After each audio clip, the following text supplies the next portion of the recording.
Pemko Banda Aceh pasang CCTV di underpass Beurawe usai pencurian kabel pompa.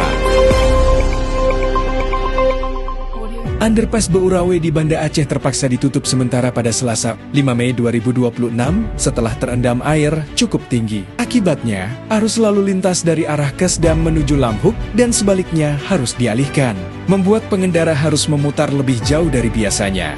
Terendamnya underpass diduga dipicu aksi pencurian kabel listrik oleh orang tak dikenal yang menyebabkan pompa penyedot air tidak dapat berfungsi.